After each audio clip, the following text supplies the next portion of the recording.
무효와 취소할 차례입니다.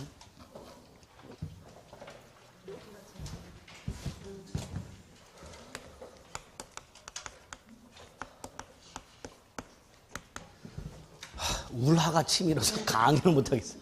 울화가 치밀어서.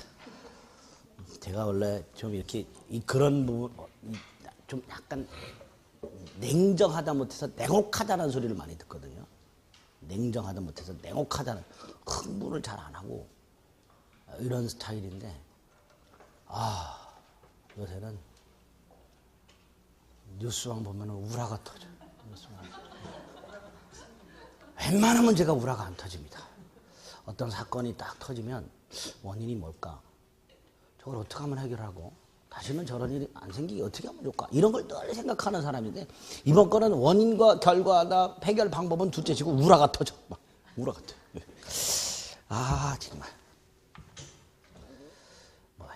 어떤 식으로든 해결이 되겠죠, 법적으로. 그게 문제가 아닌데 지금. 대한민국 국민의 한 90% 이상이 우울증이라죠. 응? 본인은 모르지만 이거를 좀 획기적인 사람이 나타나서 이렇게 잘 다독거려야 되는데, 큰일이야, 큰일. 인물이 없어. 네, 없어요. 인물이 없어요.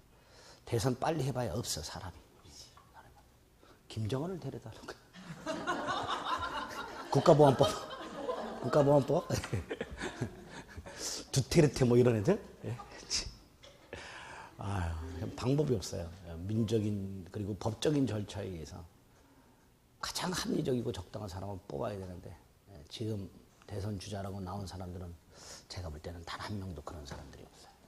다 정치적인 전략에 의해서 자기가 어떻게 하면 좀 이번 기회를 삼아가지고 인기를 얻어서 뭐 대권 한번 잡아볼까, 이런 거 잔머리 굴리는 시정 잡배들만 있지, 진정으로 국가와 민족, 국민을 생각하는 사람은 제가 볼 때는 없어요. 대선 주자들 중에는.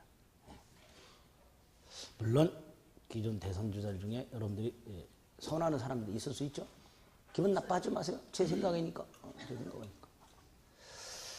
그래서 이번에는 대선에서 선거를 안 하려고 저는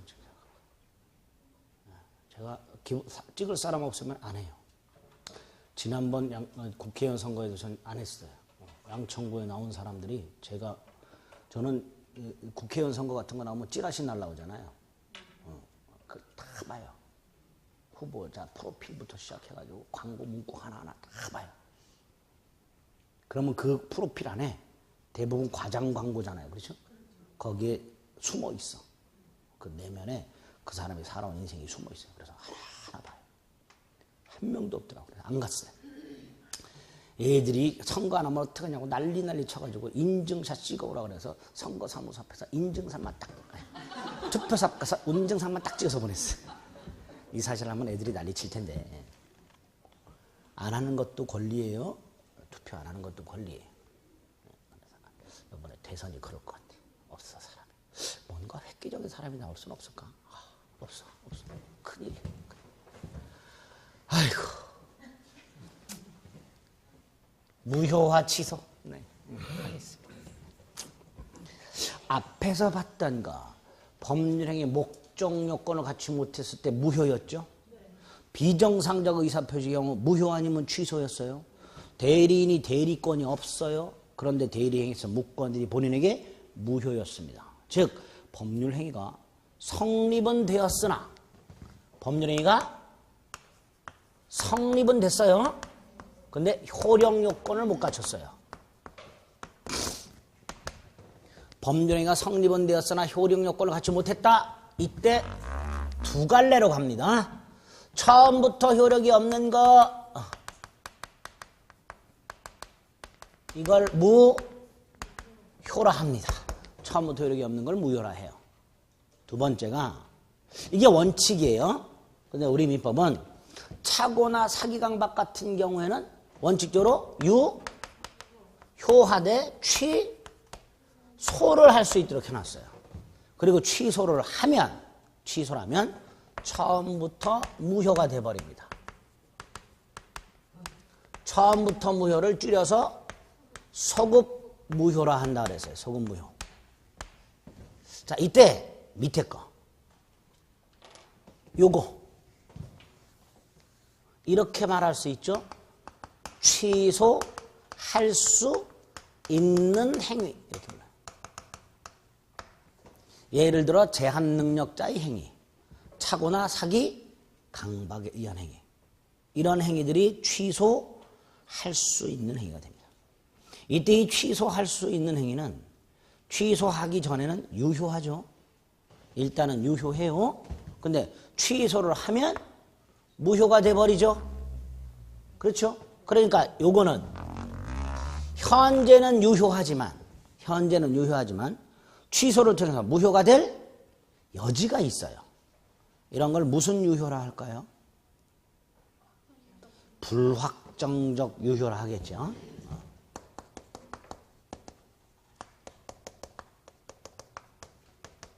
또는 유동적 유효라 하겠죠. 아까 무권 대리는 무효인데 추인을 통해서 유효가 될 수 있다. 그래서 유동적 무효라 그랬어요. 그럼 뒤집어서 유효인데 취소를 하면 무효가 될 수 있다. 뭐라고 부르면 돼요? 유동적 유효, 불확정적 유효 이렇게 부르면 돼요. 자, 재작년, 재재작년 2년 연속 시험에 다음 중 그 효력이 불확정적인 것을 고르면 이런 문제가 나온 적 있어요. 이때 그 효력이 불확정적인 것을 고르면은 유동적 무효나 유동적 유효 이걸 고르라는 거예요. 그렇죠? 효력이 불확정적인 게 두 개가 있는 거예요. 불확정적 무효하고 불확정적 유효하고 그렇게 고를 수 있어야 돼요. 어쨌든 취소할 수 있는 행위는 현재는 유효하지만 취소를 통해서 무효가 될 수 있는 상태, 즉 불확정적 유효 상태. 이렇게 일단 개념을 머릿속에 이렇게 잡아두셔야 돼요.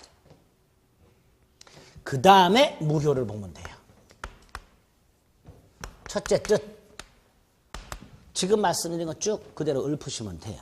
법률 행위가 성립은 하였으나 효력 요건을 갖추지 못하여 처음부터 효력이 생기지 않는 것, 이게 무효다 이렇게 되는 거예요. 효력 없는 것 이렇게 생각하시면 돼요.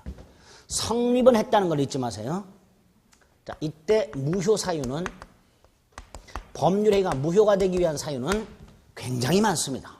우리가 알고 있는 것만 해도 확정되지 않은 거, 원시적 불능인 거, 강행 규정 위반한 거, 반사의 질서행위, 불공정한 법률 행위, 상대방이 알았거나 알 수 있었던 비진의 표시, 허위 표시, 무권 대리, 의사 무능력자의 행위, 이런 게 무효였어요. 그렇죠?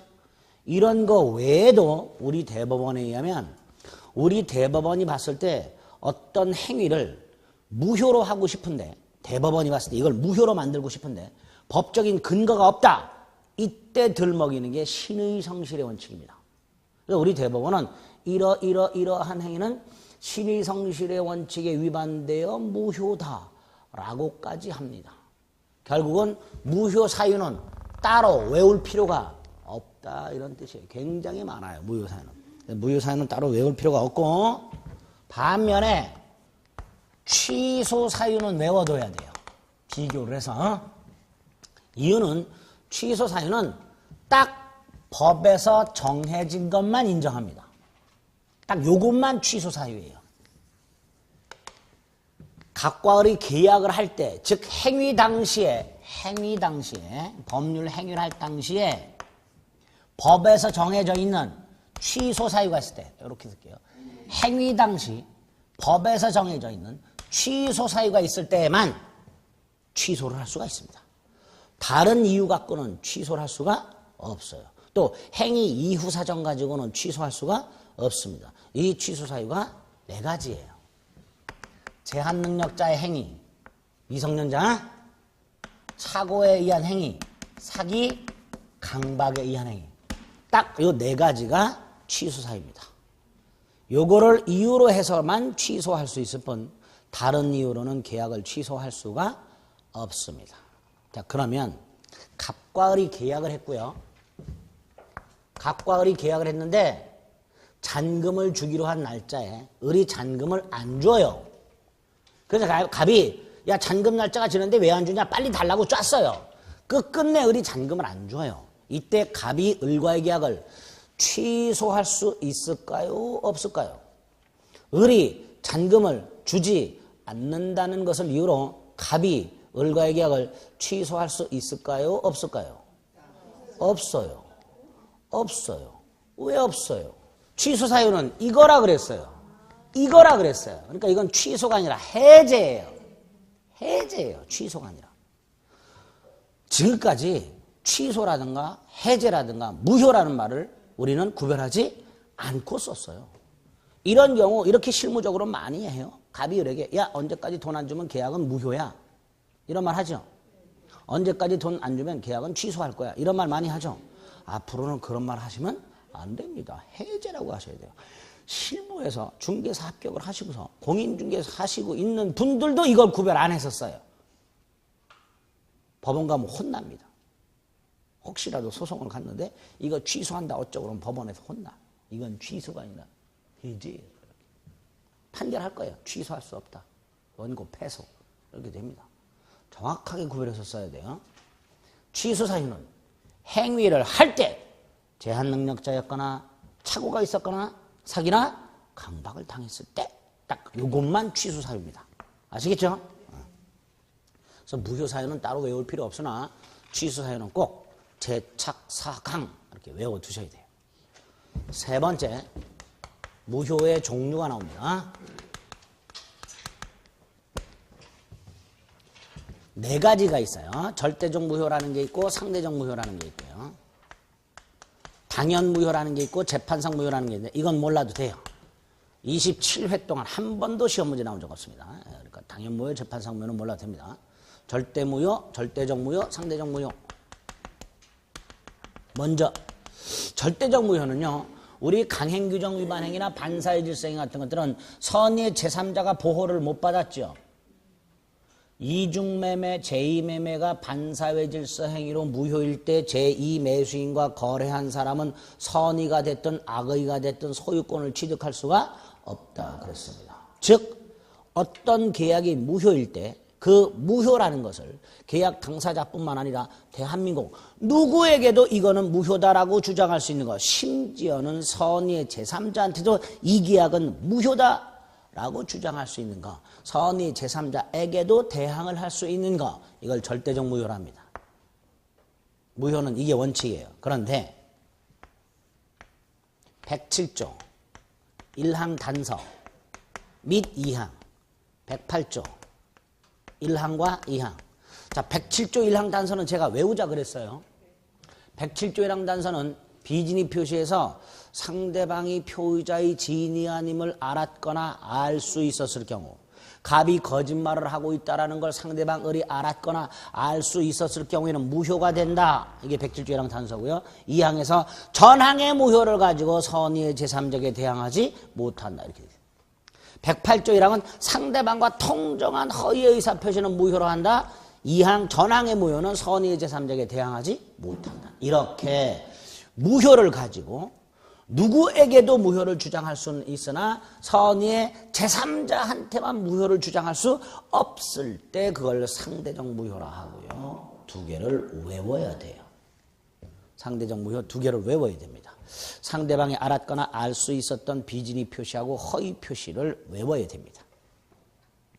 이유는 옛날 시험 문제 중에 다음 중 무효 성질이 다른 하나는 이렇게 문제가 나온 적이 있어요. 다음 무효 중 성질이 다른 하나는 이렇게. 그리고 지문 5개 중에서 4개가 절대적 무효고 하나가 상대적 무효가 있었어요. 뭘 고르라는 거예요? 상대적 무효를 고르라는 거예요. 촌스럽게 상대적 무효를 고르세요 이렇게 안 나와요. 절대적 무효 4개와 상대적 무효 하나를 섞어놓고 성질이 다른 하나는 이렇게 나옵니다. 그래서 대부분의 무효는 절대 무효니까 외울 필요가 없고 상대적 무효로 나온 거 2개를 머릿속에 넣어두면 됩니다. 상대방이 알았거나 알 수 있었던 비진이 표시하고 허위 표시하고. 세 번째로 확정적 무효하고 불확정적 무효라는 게 있습니다. 불확정적 무효는 아까 뭐라고도 불렀죠? 유동적 무효라고 불렀죠? 확정적 무효와 불확정적 무효, 즉 유동적 무효로 나뉠 수가 있는데요. 무효는 역시 확정적 무효가 원칙입니다. 확정적 무효가 원칙인데 유동적, 불확정적 무효가 4개가 있어요. 우리 시험 범위에. 첫째, 이미 본 게 하나 있죠? 뭐가 있었죠? 무건대리 30분 전에 했죠. 기억 안 나죠? 이렇게 얘기해. 무건대리 있었죠. 우리 뇌를 신뢰하지 말자 그랬어요. 무건대리 있어요. 그 다음에 토지, 거래, 허가, 구역 내에서 허가를 받기 전에 거래를 하는 경우, 이것도 유동적 무효예요. 그리고 나머지 2개가 조건과 기한에서 나와요. 요거는 부관 가서 할 거예요. 조건과 기한에서 나옵니다. 정지 조건이 붙어 있는 행위와 시기가 붙어 있는 행위, 거기 가서 할 거야. 자, A는 봤어요, 아까. 요거를 보면 돼요. 토지거래 허가구역 내에서 허가전 거래 행위를 봅니다. 갑과 을이요. 허가구역 내에 있는 토지를 허가 전 거래를 했어요. 허가 전 A 토지를 거래했습니다. 이때 이 토지거래 허가는요. 토지거래 허가 구역 내에 있는 토지거래계약의 특별 효력 요건입니다. 특효대 조기사가에서 그 가에 해당되는 거예요. 특별 효력 요건이죠. 두 번째로 거래 전에 미리 허가를 받는 게 아니라 거래를 하고 매매계약서에다가 허가 신청서를 작성해서 당사자 쌍방이 허가를 신청을 해서 그 다음에 허가를 받는 거예요. 다시 말해서 거래 전 허가가 아니라 거래 후 허가예요. 그러면 일단 허가를 받기 전에 먼저 거래를 했어요. 근데 허가를 안 받았으니까, 즉 특별 효력 요건을 갖추지 못했으니까 이 허가 전 거래는 유효다 무효다? 무효죠. 무효예요. 근데 일단 거래를 하고 나서 허가를 받겠죠? 거래 후 허가를 써요. 허가를 받으면 처음부터 유효가 돼요. 소급해서 유효가 돼요. 허가구역 내에서 허가는 특별 효력 요건이고, 두 번째 거래 후 허가이기 때문에 허가 전 거래 행위했을 때 무효고, 그 후에 허가를 받으면 그 계약은 소급해서 유효가 됩니다. 그래서 요 사이, 거래 후 허가 전 요 사이가 유동적 무효 상태가 되는 거예요. 이 상태가 유동적 무효 상태야. 이때 첫 번째 덩어리, 크게 2덩어리를 보셔야 되는데, 첫 번째 덩어리가 이 유동적 무효 상태에서 할 수 있는 것과 없는 것을 구별하셔야 돼요. 유동적 무효 상태에서 할 수 있는 것과 없는 것을 구별을 좀 하셔야 됩니다. 자세한 건 이제 나중에 구별할 거예요. 기본적인 거 한번 생각을 해볼게요. 계약이 무효예요. 계약이 일단 무효이기 때문에 계약상 권리 의무는 생기지 않습니다. 그러니까 갑은 을에게 대금 청구할 수가 없고요. 을은 갑에게 이전 등기를 청구할 수가 없습니다. 그게 없는 거예요. 반면에요, 거래 후에 허가를 받아야 되죠. 이때 허가를 공동으로 신청을 해야 돼요. 무슨 신청? 공동신청. 그러니까 한 놈이 민기적거리면 그놈한테 야 같이 허가 받으러 가자 라고 요구할 수 있어야 되죠. 이걸 허가 신청 절차 협력 청구권, 허가 신청 절차 협력 의무라고 합니다. 유동적 무효 상태에서 허가 신청 절차에 협력할 의무가 있기 때문에 당사자는 상대방에게 허가 신청 절차의 협력을 청구할 수 있다가 돼요. 없는 거 있는 거 구별해. 지금 가장 기본이 되는 걸 말씀드린 거예요. 여기에 이제 플러스에서 추가적으로 있는 거 없는 걸 더 구별하셔야 돼요. 많아요. 판례가 많이 쌓여 있어요. 가장 기본이 되는 거, 계약상 권리 의무는 생기지 않기 때문에 대금 청구할 수 없고 이전 등기 청구할 수 없다. 그러나 허가 신청 절차에 협력할 것을 청구할 수 있다. 이렇게 딱 있는 거 없는 거 구별하실 수 있어요. 두 번째 덩어리가 유동적 무효죠. 이게 두 갈래로 가겠죠. 확정적으로 무효가 되거나 확정적으로 유효가 되거나. 아까 무권대리도 유동적 무효 상태에서 본인이 추인을 하면 소급해서 유효로 확정이 되고 추인을 거절하면 무효로 확정이 된다 그랬죠. 마찬가지입니다. 이것도 유동적 무효 상태인데 이 유동적 무효 상태에서 어떨 때는 무효로 확정이 되고 어떨 때는 유효로 확정이 될 거예요. 그렇죠? 그러면 어떨 때 무효로 확정되는지 어떨 때 유효로 확정이 되는지 이것도 구별할 수 있어야 돼요. 이게 두 번째 덩어리예요. 먼저 무효로 확정되는 것 중에 가장 기본이 되는 거 하나, 불허가 처분. 허가 신청을 냈는데 불허가 처분이 있는 경우 이때는 뭐가 된다? 확정적으로 무효가 될 거예요. 불허가 처분, 구청에 허가 신청서를 냈는데 불허가! 딱 도장이 찍혀서 왔어. 그러면 확정적으로 무효가 될 거예요. 반면에 허가 신청서를 냈는데 딱 허가! 이렇게 돼서 왔어. 그럼 뭐가 돼요? 유효가 되겠죠. 기본이 되는 거 하나씩만. 불허가 처분이 있다? 확정적 무효. 허가를 받았다? 확정적 유효. 이렇게 될 거예요. 그런데 이 확정적으로 유효되는 걸 두 개를 지금 더 외워둡니다. 두 개. 하나가 허가받은 거였었죠. 나머지 두 개가 뭐냐? 첫째, 거래를 했는데 허가를 받기 전에 구역 지정이 해제가 됐어. 그럴 수 있죠. 더 이상 투기가 없어. 그러면 기간이 남아있어도 구역 지정을 해제합니다. 그러면 확정적으로 유효가 돼요.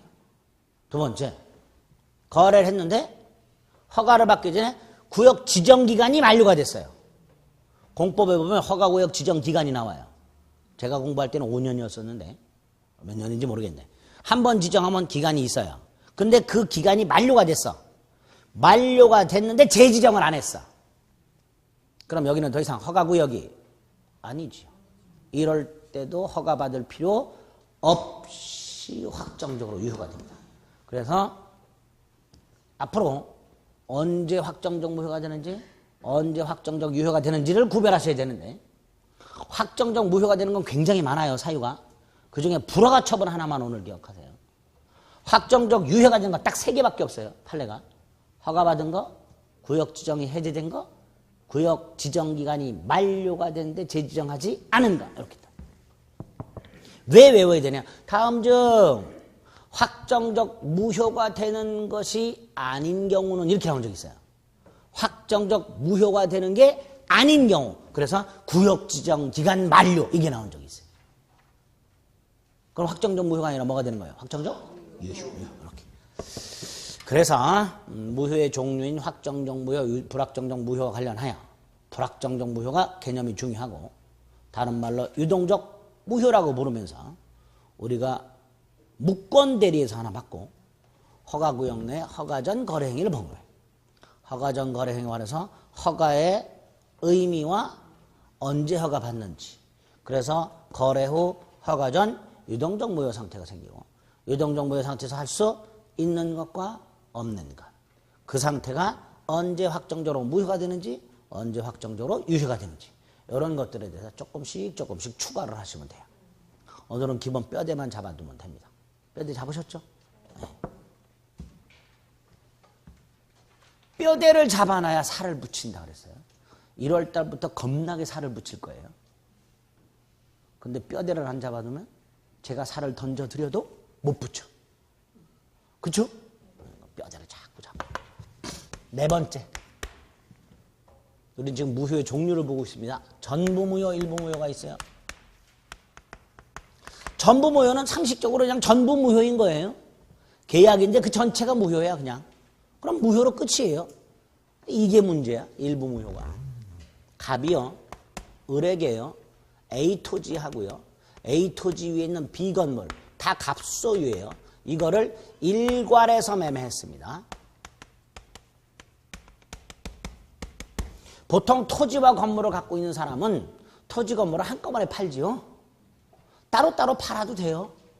우리나라에서는 토지와 건물이 별도의 부동산이에요. 토지 매매와 건물 매매가 별개예요. 갑은 땅만 팔 수도 있고요. 건물만 팔 수도 있어요. 이렇게 말씀드리면 아니 어느 또라이가 땅만 사냐? 어느 또라이가 건물만 사냐? 그런 또라이가 있어요? 있으니까 그 생각하지 마세요. 살 수도 있지 뭐. 꼭 이걸 한꺼번에 안 팔고 따로따로 판다 그러면 누가 그걸 따로 사냐고 따지는 분들 계셔. 따지지 마세요. 별개의 부동산이에요. 얼마든지 따로따로 매각할 수 있어요. 있는데 보통은 한꺼번에 매각을 하는 게 보통이에요. 그런데 이 땅이 허가구역 내에 있고요. 허가 전에 매매를 했어요. 자, 토지거래 허가구역은 있으나 건물거래 허가구역이란 건 없죠? 있나? 없어요. 건물거래 허가구역은. 그러면 토지거래 허가구역 내의 토지와 건물을 일괄 매매하는 경우 토지거래 허가를 받기 전이라면 토지 부분은 무효지요. 그런데 건물거래 허가구역은 없으니까 건물 부분은 유효 상태가 되는 거예요. 즉 하나의 일괄 매매 계약을 했는데 그중에 일부가 무효인 경우가 생겨요. 이럴 때 당연히 두 가지 생각을 할 거예요. 전부 무효로 가자. 전부 무효로 가자.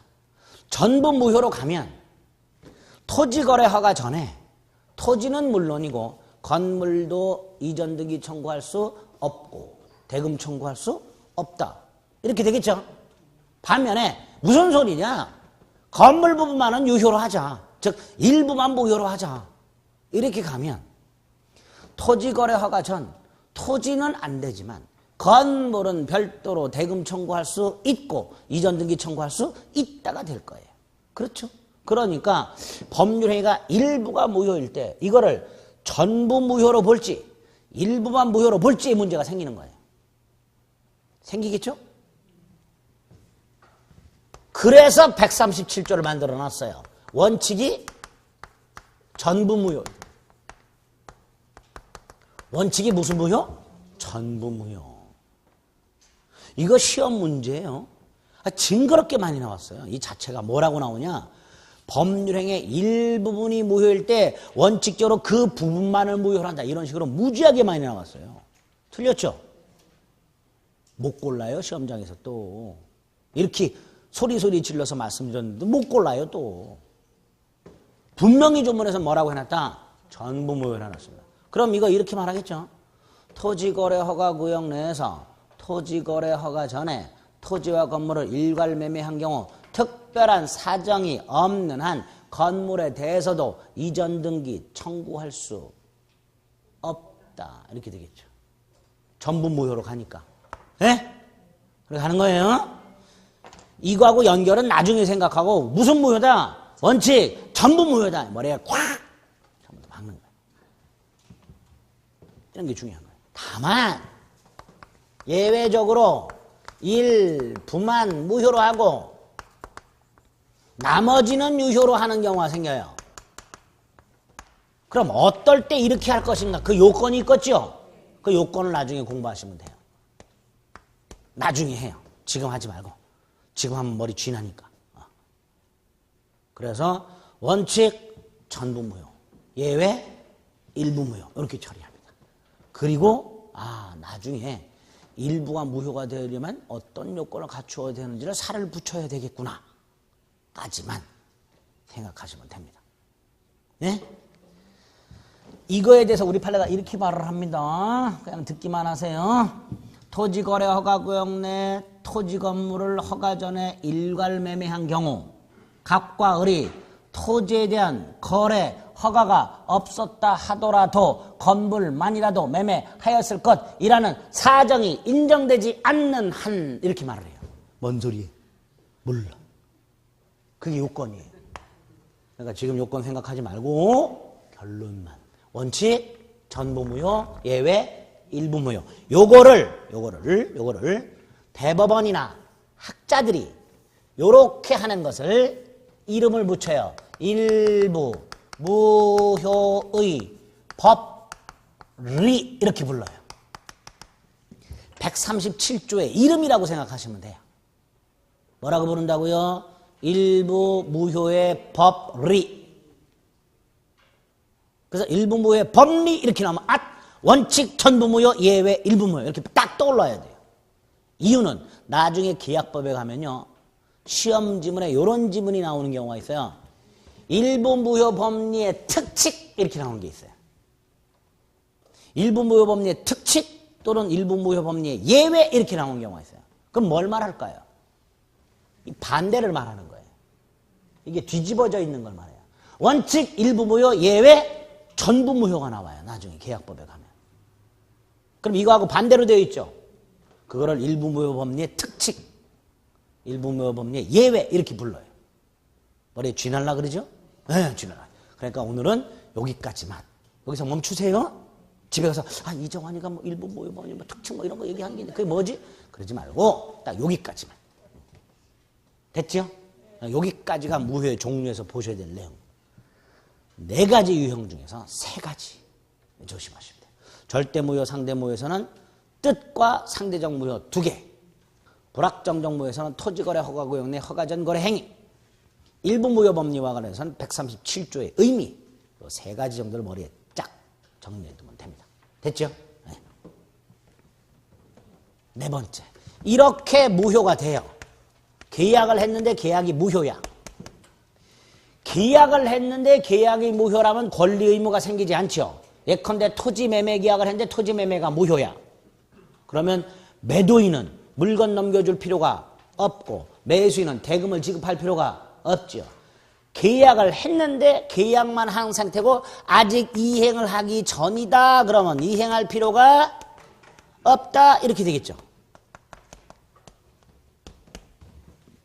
일반화시키면 이렇게 되는 거예요. 물건 넘겨줄 필요 없고 대금 줄 필요 없다. 이걸 일반화시키면 이행할 필요가 없다. 이렇게 말을 하는 거예요.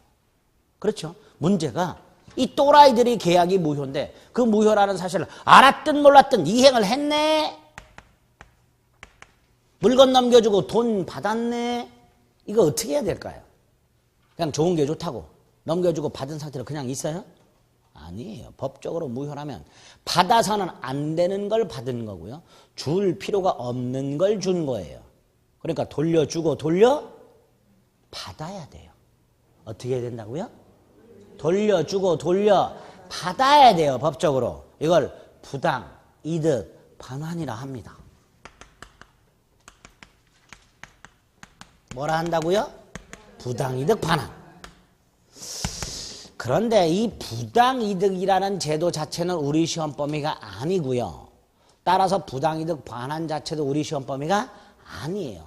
아닌데 이 부당이득에 특별한 게 2개가 우리 시험 범위에 있어요. 부당이득 자체는 우리 시험 범위가 아닌데 첫째가 반사회 질서 행위예요. 반사회 질서 행위로 무효인 경우에 주었다. 부당이득 반환, 즉 돌려받을 수 있다 없다? 없다 그랬어요. 불법 원인급여라는 게 적용된다 그랬어요. 부축계약 맺으면서 아파트나 자동차 사주면 안 된다 그랬어요. 못 돌려받는다 그랬어요. 아파트도 월세로 얻어줘야 되고 자동차도 렌트해줘야 된다 그랬어요. 사주면 된다 안 된다? 안 돼요. 못 돌려받는다 그랬어요. 부당이득 반환이 금지가 됩니다. 이걸 불법 원인급여라고 그래요. 이게 우리 시험범위 있어요. 103조와 관련해서. 두 번째로 부당이득 반환 범위와 관련된 특칙이 우리 시험 범위에 있어요. 예외가 우리 시험 범위에 있어요. 이건 우리 시험 범위가 아니야. 원칙은.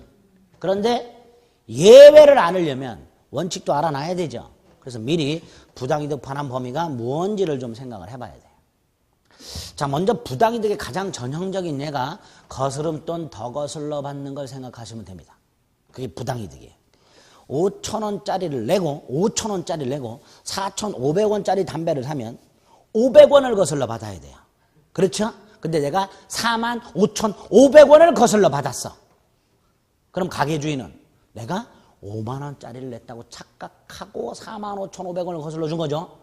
과거 5만 원짜리가 처음 나왔을 때 5천 원짜리고 헷갈려가지고 밤에 택시기사분들이 5만 원짜리를 착각하고 거스름돈 더 거슬러 주고 이런 거 굉장히 많았어요. 예? 요새는 색깔을 조금 바꿨죠. 처음에 하도 헷갈려서. 근데 어쨌든 나는 500원을 거슬러 받아야 됨에도 불구하고 45,500원을 거슬러 받았으니까 얼마를 더 받았어요? 45,000원. 그게 부당이득이에요. 아무 이유 없이 받은 거잖아요. 그래 안 그래? 네, 부당. 불로소득이라고 생각하시면 돼요. 얼마를 저는 돌려줘야 돼요? 네, 땡입니다. 민법은 반환 범위가 달라요. 둘로 나눠줘요.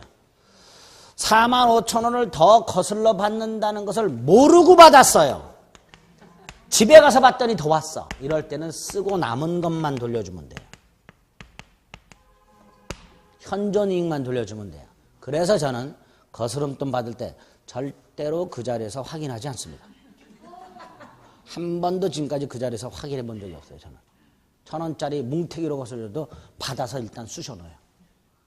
그리고 밖에 나가서 쉬어봐. 더 줬을까? 이렇게. 선인 경우에 뭐만 돌려주면 된다고요? 쓰고 남은 것만. 그걸 현존이익이라 합니다. 반면에 딱 거슬러 주는데 더 거슬러 줘. 모르는 척 받았어. 알고 받았죠? 악의.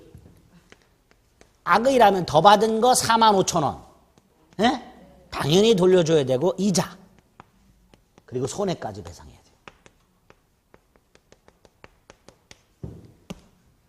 요게 민법상 부당이득 반환 범위입니다. 근데 이게 시험 범위가 아니에요. 이 특칙이 우리 시험 범위예요. 그건 나중에 취소 가서 볼 거예요. 자, 어쨌든 법률 행위가 효력 요건을 갖추지 못해서 무효가 됐다. 요때 무효는 확정적 무효를 말합니다. 무슨 무효를 말한다고요? 확정적 무효를 말해요. 이럴 때는 이행자님은 이행할 필요가 없고요. 이행을 만약에 했다면 돌려주고 돌려받는 관계가 성립하게 되는데요. 예외가 두 개가 있을 수 있다. 하나가 불법 원인급여, 부당이득 반환 청구할 수 없다가 있고요. 또 하나가 부당이득 반환 범위의 특칙이 나중에 하나 나옵니다. 그 특칙을 알기 위해서 원칙을 하나 잠시 생각을 좀 해 주실 필요가 있습니다. 여기까지. 됐죠? 마지막. 각과 을이, 자, 우리 계약을 체결하는 과정을 한번 볼게요. 열심히 교섭하고, 덩치 큰 거 사고 팔 때는 미리 교섭도 하고, 밀당하고, 그래서 계약을 하죠. 근데 밀당을 해가지고 서로 좋은 조건에 계약을 하기로 합의를 했어. 기분이 너무 좋아서 반주 막 마시면서 계약서를 썼어. 나중에 도장 찍을 때는 지가 찍었는지 안 찍었는지 모르는 상태에서 찍었어. 의사 무능력자죠. 무효죠. 열심히 밀당하고 열심히 교섭을 해서 계약을 딱 했는데 기분 좋아서 술 처먹었더니 무효가 돼버렸네. 계약할 때. 아깝지요. 아까워도 할 수 없어요. 무효에 다시 계약해야 돼요. 그런데 이런 경우 둘이 열심히 계약을 했는데 무효 사유가 있어서 무효가 되었을 때 두 사람이 계약을 유지하고자 하는 의사가 존재해. 그럼 굳이 이건 무효니까 니들 새로 계약해 라고 하기보다는 이 무효인 계약을 좀 살려보는 이런 시도를 할 필요는 있지요.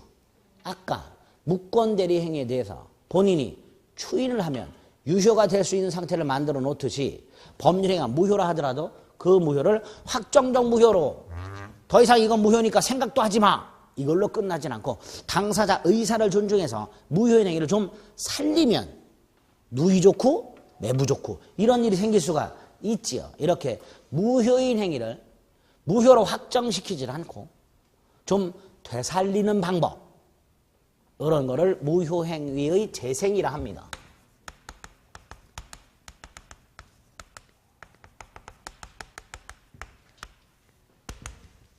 이 무효행위 재생장치가 4개가 있어요. 그런데 이미 우리는 2개를 봤어요. 뭐가 있었을까? 무효행위를 재생시키는 장치 우리는 이미 2개를 봤어요. 그것도 오늘 좀 전에 봤어요. 이거 유동적 무효를 유효로 만드는 추인 같은 거.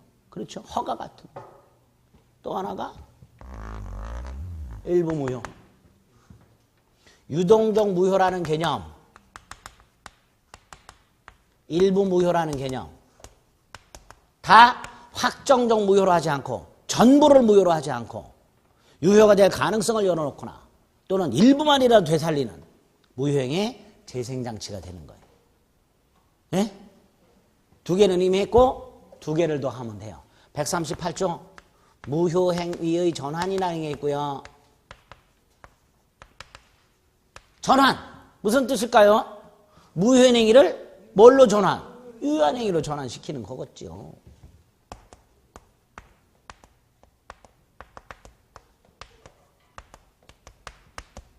무효행위의 추인이라는 게 있어요. 두 가지 제도가 더 있습니다. 무효행위의 전환과 무효행위의 추인. 구체적 내용은 다음에 할 겁니다. 오늘은 무효행위를 되살리는 장치가 4개가 있고 그 중에 유동적 무효와 전부 무효, 일부 무효는 받고 앞으로 2개만 더 추가하면 되는데 그게 각각 무효행위의 전환과 무효행위 추인이라는 제도가 있구나. 여기까지만 생각하시면 돼요. 이때 요 놈은 이거 하고 지난 시간에 했던 무권대리 추인하고는 어떻게 다르지? 다른 분들은 벌써 그런 생각하시는 분들이 있을 거예요. 없나? 생각도 안 나. 아까 무권대리 추인 봤죠? 그 무권대리 추인과 이 무효행위 추인 똑같은 추인이죠? 다르죠. 하나는 무권대리를 추인하는 거고 하나는 무효행위를 추인하는 거예요. 이름은 같은 추인이지만 내용은 당연히 다를 거예요. 그러니까 무효행위 추인을 공부하면서 나중에 무권대리 추인과 다른 점이 뭘까? 이걸 좀 생각을 해주시면 돼요. 아시겠죠? 어쨌든 이렇게 무효행위를 재생시키는 장치 4개가 있다. 이렇게 뼈대를 잡아주시면 됩니다. 여기까지가 여러분들이 무효에서 보셔야 될 내용들이에요. 됐죠? 취소로 갑니다.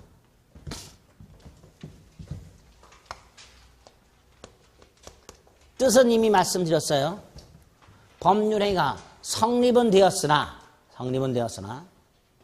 법률행위가 효력요건을 갖추지 못한 경우 일단은 유효하되 행위 당시에 법에서 정해져 있는 일정한 사유가 있는 경우에 그 행위를 처음부터 무효로 하는 일방적 의사표시. 상대방의 동의나 승낙을 받는다 안 받는다? 안 받는다. 그래서 일방적 의사표시가 되는 거예요. 이거를 취소라 합니다. 어렵지 않죠? 외우기는 어렵죠. 길어서. 그냥 유효한 행위를 서급해서 무효로 하는 일방적 의사표시 이렇게 생각하시면 돼요. 다만 그 취소를 하려면 법률행위는 일단 성립을 해야 되고 두 번째 행위 당시에 법에서 정해놓은 취소 사유라는 게 있어야 되고 반드시. 그래서 우리 판례 중에 듣기만 하세요. 갑과 을이 계약을 했는데 한 놈은 착오를 이유로 계약을 취소했고요. 한 놈은 상대방은 사기를 이유로 취소를 했어요. 그런데 봤더니 착오도 없고 사기도 없어요. 그럼 우리 대법원은 뭐라고 판결했을까요? 취소는 효력이 없다. 취소는 효력이 없다. 왜? 취소 사유가 없으니까. 그게 판례예요. 그래서 취소는 이렇게 일단 유효하되 행위 당시 법에서 정해놓은 취소 사유가 있을 때 그 의사표시를 서급해서 무효로 하는 일방적인 것. 이거를 취소로 합니다. 취소 사유는 좀 전에 말씀드렸어요. 법에서 정해놓은 법정 취소 사유가 있어야 된다. 재, 착, 사, 강. 취소. 세 번째, 취소 권자가 따로 있어요. 이유를 보겠습니다. 갑과 을이 계약을 했는데요. 지나가는 병이 취소를 해. 지나가는 개가 취소를 해. 취소할 수 있을까요? 없을까요? 없어요. 무효는요. 갑과 을이 계약을 했을 때 이게 만약에 무효인 경우에는요. 계약을 한 갑과 을 당연히 계약이 무효다라고 주장할 수 있죠. 근데 당사자인 갑과 을 외에도 제3자도 얼마든지 무효라고 주장할 수 있어요. 예를 들어서 을과 거래한 병이 있어요. 얘는 이걸 무효로 만들고 싶어. 을한테서 비싸게 주고 샀어. 그럼 얘는 소유권 취득하기 싫어. 그러려면 이게 무효여야 돼. 그런데 다행히 무효야. 이럴 때 병도 갑을 계약, 간의 계약은 무효이므로 나는 소유권을 취득하지 못했다. 땅 돌려줄 테니까 돈 도로 돌려달라. 이렇게 당사자 이외의 제3자도 무효를 주장할 수 있어요. 그래서 무효는 쉽게 생각하세요. 개나 소나 다 주장할 수 있다. 무효는. 당사자뿐만 아니라. 그래서 대한민국 개가 이렇게 짖어요. 무효, 무효. 이렇게 짖어요. 소는 무효 이렇게 울어요. 소는 어떻게 운다고요? 무효. 개는 무효, 무효. 이렇게 짖어요. 그러니까 개나 소나 다 무효를 주장할 수 있어. 그런데 취소는 아무나 취소를 못해요. 개가 취소, 취소 이렇게 짖는 거 봤어요? 소가 취소 이렇게 우는 거 봤어? 못 봤지. 그래서 요놈은 법에서 정해져 있는 취소권자만 취소할 수 있어요. 그 취소권자가 누구냐? 제한능력자. 미성년자 자기 자신의 행위를 취소할 수 있어요. 착오에 의한 의사표시한 자 취소할 수 있어요. 사기 강박에 의한 의사표시한 자 취소할 수 있어요. 이 사람들의 대리인 취소할 수 있어요. 이 사람들의 승계인 취소할 수 있어요. 이렇게만 외워두세요. 앞머리 따서 제, 착, 사, 강, 대, 승. 큰 스님이죠. 법명이 제착사강이에요. 대한민국에 있는 계약은 이분이 혼자 다 취소합니다. 큰 스님 한 분이. 제착사강, 대승. 외우는 거예요. 외우는 거예요. 외웠는데 진짜 대성을 큰 스님으로 외우면 안 되죠. 대리인, 승계인 이렇게 돼요. 구체적인 내용은 나중에 하고 일단 취소권자는 딱 이렇게 규정이 돼 있다. 제착사강, 대성. 네 번째, 상대방. 누구에게 취소를 해야 될까? 간단해요. 예를 들어서요. 갑이 을과 계약을 했는데요. 예? 병이 사기쳤어요. 갑을. 이 경우 지난주에 봤죠? 110조 2항. 기억나세요? 갑의 입장에서 상대방 있는 의사표시의 경우에 상대방이 아닌 제3자가 그림을 이렇게 그려드려야 되겠네. 지난주에 그렸듯이. 제3자가 사기라 강박을 했을 때는 갑은 그냥 취소할 수가 없고 상대방이 제3자의 사기 강박을 알았거나 알 수 있었을 경우에 하나여 취소할 수 있다. 그랬죠? 자, 이때 만약에 을이 알았거나 알 수 있어서 갑이 계약을 취소하는 경우 갑, 계약을 취소한다 라는 말을 누구한테 해야 돼요? 당연히 을한테 해야죠. 을과 계약을 했고 을과의 계약을 취소하는 거니까 당연히 누구한테 취소한다고 해야 돼요? 을에게. 이게 직접 상대방이에요.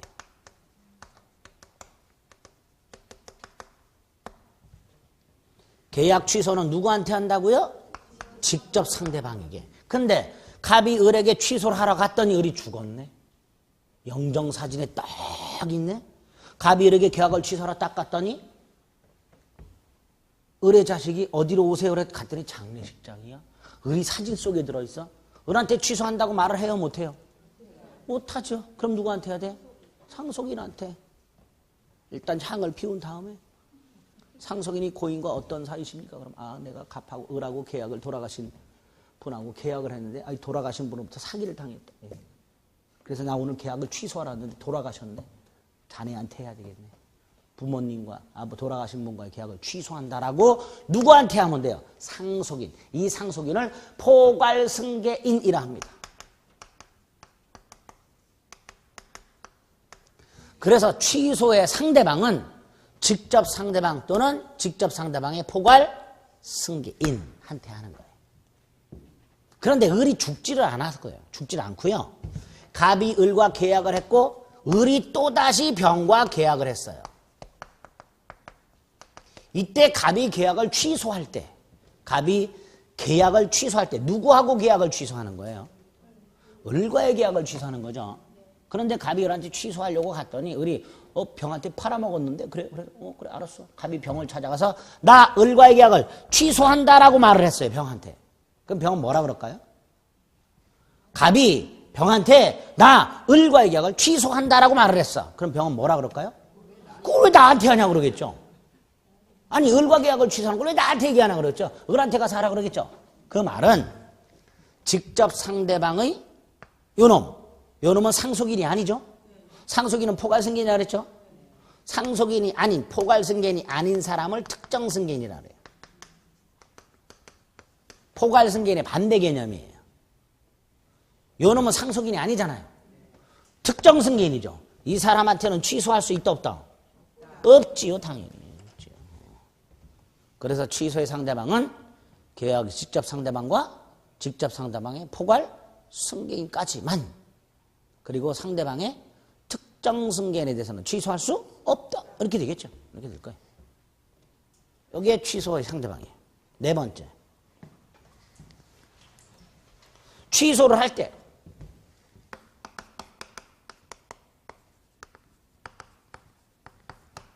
갑이 을과 계약을 취소할 때 갑은 을한테 가서 계약을 취소한다 라고 하면 끝이에요. 을의 동의나 승낙을 받을 필요가 없어요. 계약을 취소한다. 그럼 끝이에요. 일방적 의사표시.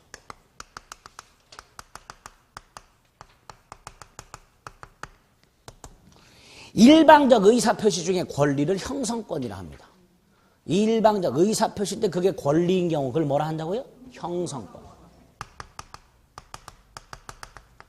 상대방의 동의나 승낙을 받을 필요가 없이 권리를 행사하는 자가 일방적으로 그 권리를 행사해서 효력이 생길 때 그 권리를 뭐라 한다? 형성권이라 합니다. 취소권은 상대방의 동의나 승낙을 받을 필요 없이 취소를 하고자 하는 자가 취소를 하면 바로 취소 효력이 생기기 때문에 형성권입니다. 두 번째, 계약을 취소할 때 내용 증명 같은 거 많이 보내죠. 그런데 민법에는 계약을 취소하는 경우에는 내용 증명의 형식에 의하라라는 규정이 없어요. 일정한 방식을 갖출 필요가 없습니다. 불요식이에요. 그래서 꼭 내용 증명을 안 해도 돼요. 문자 괜찮습니다. 카톡 괜찮아요. 전화 괜찮습니다. 만나서 구두로 괜찮습니다. 어떠한 방식으로든 계약을 취소하고자 하는 의사가 상대방에게 표시가 되면 충분합니다. 일정한 방식을 갖출 필요가 없어요. 불유식. 효과. 아까 취소하면 계약은 뭐가 된다 그랬어요? 처음부터 무효가 된다 그랬어요. 무슨 무효? 처음부터 무효.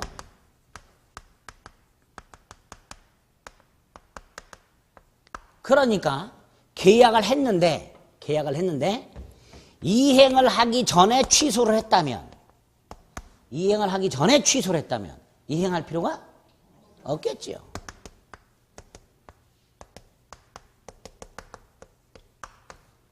처음부터 무효가 되기 때문에 이행을 하기 전에 취소를 했다면 이행을 할 필요가 없을 거예요. 그런데 계약을 하고 이행을 한 후에 취소를 했어요. 그럼 당연히 이행한 걸 돌려받고 이행받은 걸 돌려줘야 되죠. 부당이득 반환.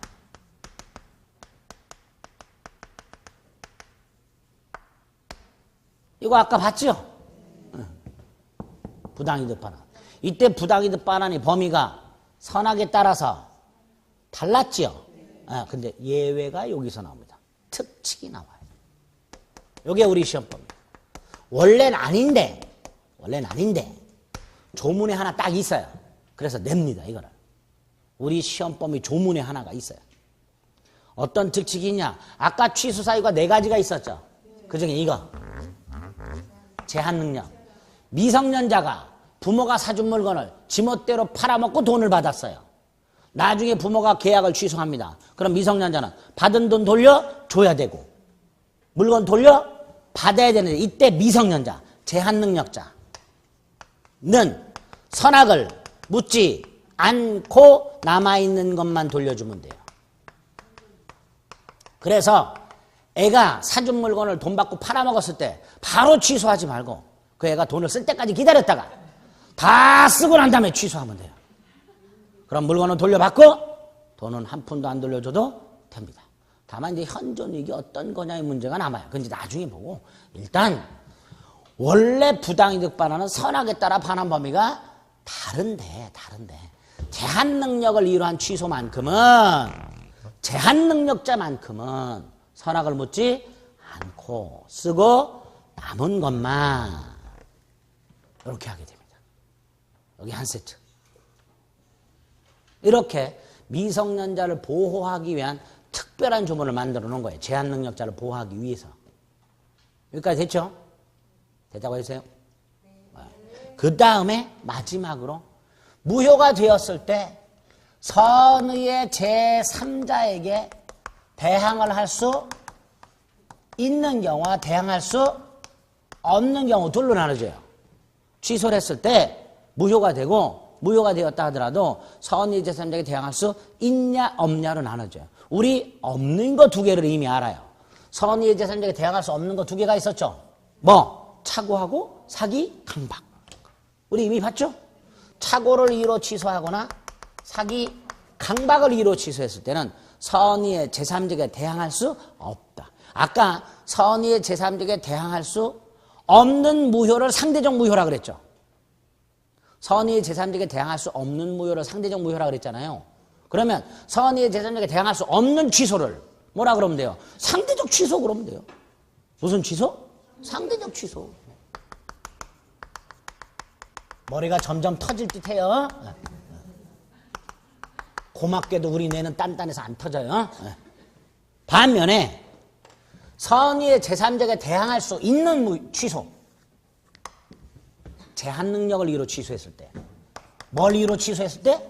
제한 능력을 이유로 취소했을 때는 선의의 제3자보다도 제한 능력자를 더 보호해요. 우리 민법은. 그러니까 미성년자와 같은 제한 능력을 이유로 취소했을 때는 선의의 제3자에게 대항할 수 있다가 돼요. 선의의 제3자에게 대항할 수 있다니까 무슨 취소라 그러면 돼요? 절대적 취소라 그러면 됩니다. 무슨 취소? 절대적 취소.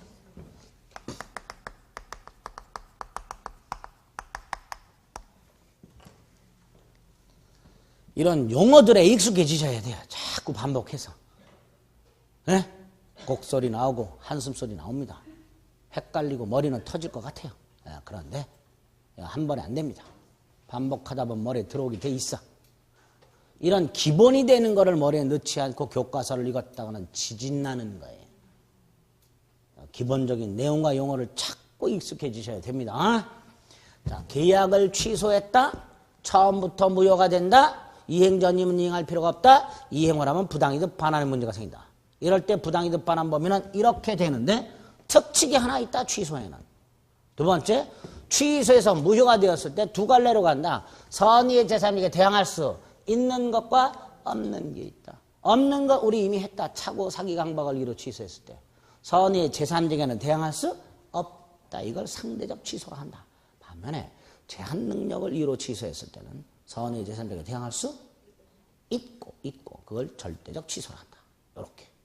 여기까지가 취소의 기본적인 내용이에요. 여기까지가. 됐죠? 그 다음에 요거는 그냥 듣기만 하세요. 아까 취소할 수 있는 행위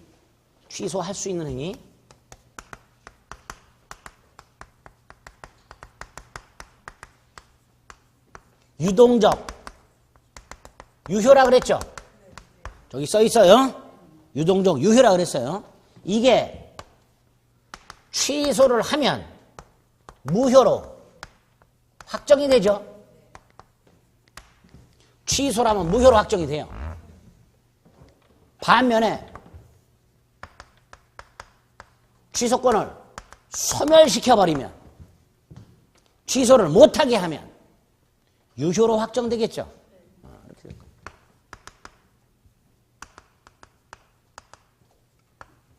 우리 계속 나오지만 유동적인 것, 불확정적인 것은 확정적으로 바뀌어야 돼요. 이때 두 갈래를 한 거예요. 불확정적 무효, 무권대리 같은 거 확정적 유효로 가거나 확정적 무효로 가거나. 마찬가지예요. 불확정적 유효도 불확정적 유효도 확정적 무효로 가거나 확정적 유효로 가거나. 이렇게 가야 될 거예요. 언제까지 불확정적인 상태로 있어서는 안 될 겁니다. 그렇죠? 이럴 때 확정적으로 무효가 되는 거는 취소하는 경우고요. 확정적으로 유효로 만들고 싶으면 취소를 못하게 하면 되죠. 그렇죠? 그걸 취소권의 소멸이라 합니다.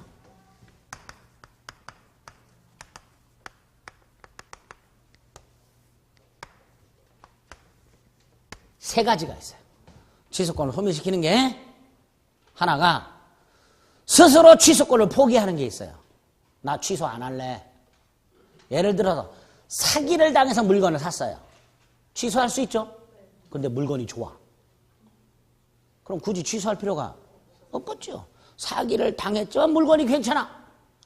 그럼 에이 당한 셈 치고 그냥 물건 쓰지 뭐 라고 할 수도 있죠. 이 취소권을 포기하는 것을 취소할 수 있는 행위의 추인이라고 합니다. 추인이 또 나왔어요. 추인이 또 나왔네요. 벌써 3개째네요. 무권대리 추인, 무효행위 추인, 취소할 수 있는 행위 추인. 그 중에 오늘은 무권대리 추인만 기억하세요. 무효행위 추인과 취소할 수 있는 추인은 저런 게 있네. 끝. 아시겠죠? 이런 것도 있어요. 법정 추인이라는 것도 있어요. 취소권의 단기 소멸이라는 게 있습니다. 요 마지막 거는요. 일정 기간 동안 취소권을 행사 안 하면 취소권이 소멸해버려요. 취소권이라는 권리는 천년만년 행사할 수 있는 게 아니야. 요 기간 내 행사를 해야 돼. 근데 그 기간 내 행사 안 하고 그 기간이 지나버리면 취소권을 소멸시켜버려요. 이걸 취소권의 단기 소멸을 합니다. 요 세 가지는 까다로워요. 이건 이제 이런 게 있구나까지만 이런 게 있구나까지만. 그래서 취소와 관련해서는 기본이 되는 거 취소의 뜻, 취소 사유 제착사강, 취소권자 제착사강 대승, 상대방, 직접 상대방 및 포괄, 승계인, 취소권을 어떻게 행사할까? 일방적이고 분료식이고 취소했을 때 효과는 소급무효가 되는데 두 갈래. 부당이득 반환과 관련된 특칙. 그리고 절대적 취소인지 상대적 취소인지. 여기까지가 기본이고요. 나머지 이거는 취소권을 소멸시켜버리면 취소할 수 있는 행위를 더 이상 취소할 수가 없으니까 확정적 유효가 되겠구나. 그때 취소권을 소멸시키는 장치가 뭐가 있을까? 3개. 요거를 나중에 살을 붙이면 됩니다. 여기까지가 취소예요. 복잡하죠? 계약을 취소하는 것도 그렇게 만만한 게 아니에요. 그래서 민법 총칙 5덩어리 중에서 4번째 덩어리인 무효 취소와 관련된 기본적인 뼈대를 딱 잡은 거예요. 됐죠? 다 잊어버려 두세요. 무효와 취소가 뭔지만 구별할 수 있어 두세요. 오늘은 이 정도 뼈대를 자꾸 생각해서 살 붙일 생각 하셔야 돼요. 아시겠죠? 여기까지. 이제 한 덩어리 남았습니다. 부관이라고 190페이지 조금 쉬었다 보겠습니다. 오늘.